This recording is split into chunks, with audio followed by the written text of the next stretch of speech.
सोडून इतर सगळे जर करत असतात तर सारेच व्यर्थ आहे. म्हणूनच श्री माऊली येथे सांगतात की तो वैरी अंतज वाळीला तैसा वाळी. तामसी वृत्तीच्या लोकांना वेदांत अधिकार शास्त्रांनी दिलेला नाही, त्यांना बाजूला टाकले आहे, वाईट टाकले आहे. त्याचप्रमाणे अध्यात्मशास्त्र देखील तामसी लोकांसाठी सांगितलेले नाही. जे सद्गुरु भक्तीहीन आहेत त्यांच्यासाठी सुद्धा हे शास्त्र नाही. त्यापुढे श्री माऊलींनी दांभिकपणाचे तिसरे लक्षण सांगितलेले आहे. ते म्हणतात की का तपही गेरे देही बदे गुरुदेवांच्या ठाई तरी आकर्षणी नाही चार जरी. एखादा तपही करतो, नियमित साधना करून सद्गुरुदेवांची भक्तीही करतो, पण जर त्याला त्यांचे ऐकण्याची चाल नसेल, म्हणजे सद्गुरूंनी काय सांगितले आहे, शास्त्र काय सांगते हे ऐकून त्याप्रमाणे वागण्याची जर मुळीच इच्छा नसेल तर त्याचे तप व भक्ती ही काही उपयोगाची नाही. कारण वरवर म्हणायचे की मी त्यांचा भक्त आहे, पण त्यांनी जर काही करायला सांगितले तर बिलकुल ऐकायचे नाही. यालाच म्हणतात तरी आकर्षणी नाही चाड जरी. श्री माऊली सांगतात की असे लोकही अध्यात्म ज्ञान देण्यास योग्य नाहीत.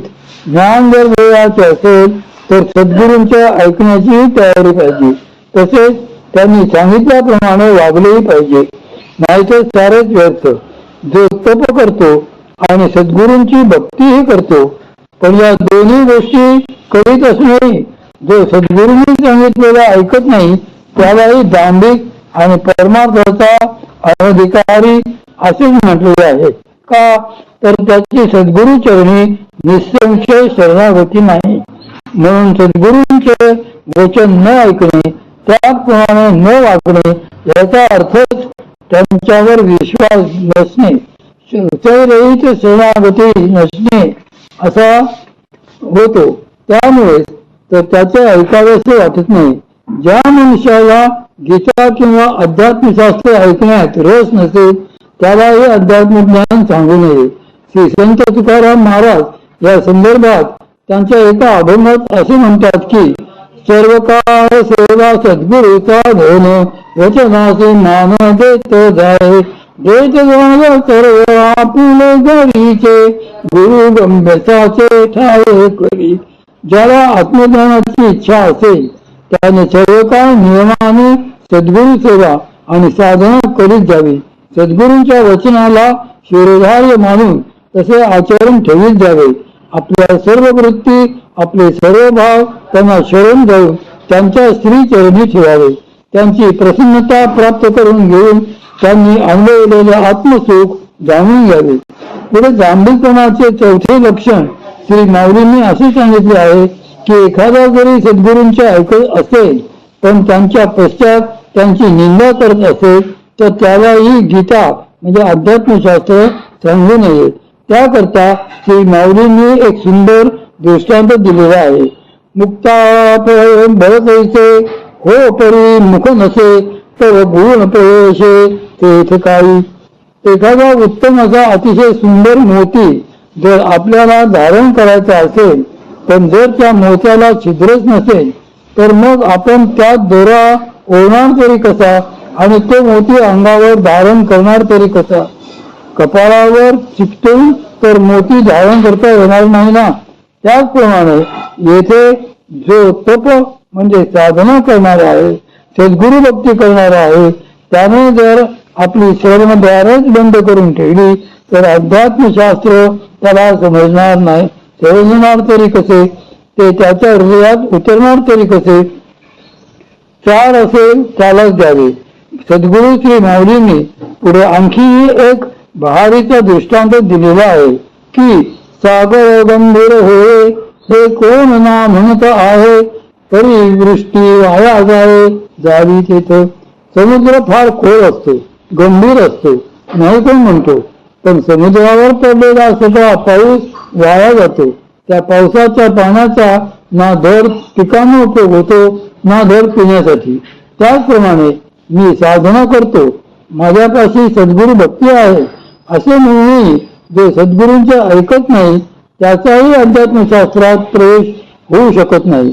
त्याचेही ते तप व ती भक्ती वाया जाते.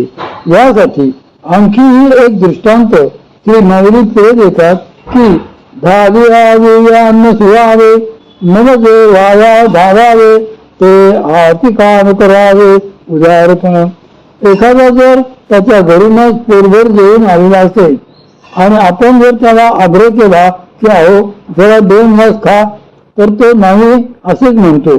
पण तरीही आपण त्याला पुन्हा पुन्हा आग्रह करतो की अहो 2 घास तरी खाऊन द्या, हा प्रसाद आहे. याच संदर्भात श्री माऊली येथे म्हणतात की जो पोटभर जेवलेला असतो तो दिव्यांनीही बाजूला ठेवेल किंवा त्याला जबरदस्तीने जर ते खाऊ घातले तर त्यामुळे त्याला त्रासच होईल. जेवून तृप्ती आलेल्या व्यक्तीला असा आग्रह करण्यापेक्षा जो खरोखरच भुकेलेला आहे त्याला ते अन्न उदारपणे का देऊ नये. तसेच ज्याला खरोखरच परमार्थ श्रवणाची चाल आहे त्याला ते ज्ञान का देऊ नये.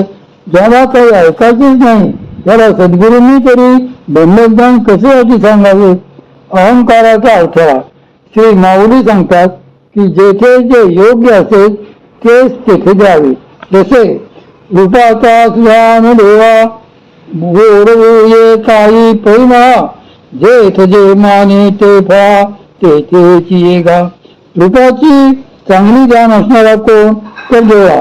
पण जर एखादा म्हणाला की मी डोळ्यांनी सुगंधच घेणार तर ते त्याला जरूर का. तो योगी असला तर मात्र गोष्ट वेगळी. योगी कोणत्याही इंद्रियाने काहीही अनुभवू शकतात. पण सामान्य माणसाने जर असा विचार केला की मी डोळ्यांनी परिमळ घेईन तर त्याला ते जमणार का.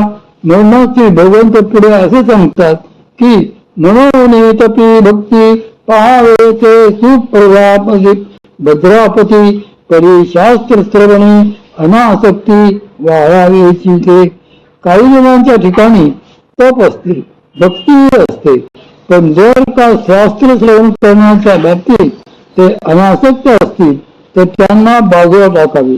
त्यांना अध्यात्मज्ञान देऊ नये. याचे कारण असे असते की त्याच्या अंतःकरणातला अहंकार प्रबल असतो. वरवर पाहता जरी तो भक्ती करीत असला तरी जर का त्याला सद्गुरूंचे ऐकायचे वाटत नसेल तर कुठेतरी त्याचा मी आळ येतो आहे असे निश्चितपणे समजावे. जिथे असा मीपणा असतो, अहंकार असतो, तेथे अध्यात्म ज्ञान शिरू शकत नाही. तो मी हा आत्मज्ञानाचा आळ येणारा शत्रूच असतो. पद्म भ्रमर आणि पंख भ्रमर. परमपूज्य श्री मामा या संदर्भात एक मजेशीर गोष्ट सांगत असतात.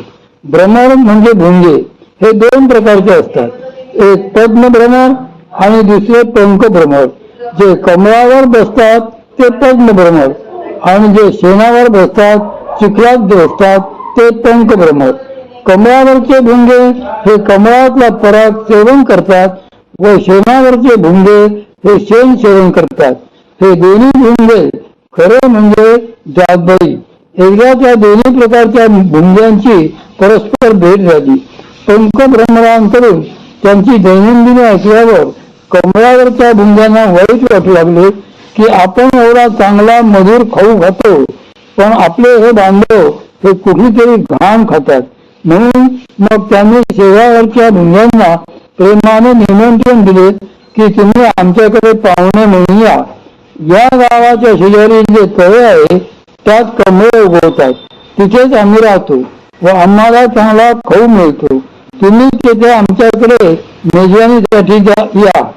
मात्र सूर्यास्ताच्या आत या बरे, कारण सूर्यास्ताबरोबर कमळे मिटतात. एकदा ती मिटली की मग तुम्हाला पराग सेवन करायला काही मिळणार नाही. ते ऐकून शेणावरचे भुंगे बरे आहे म्हणाले. कर्मयोगी मंडळींचे शास्त्रांनी असे एक लक्षण सांगितलेले आहे की त्यांचा सज्जनांच्या हितपर शब्दांवर कधीही विश्वास बसत नसतो.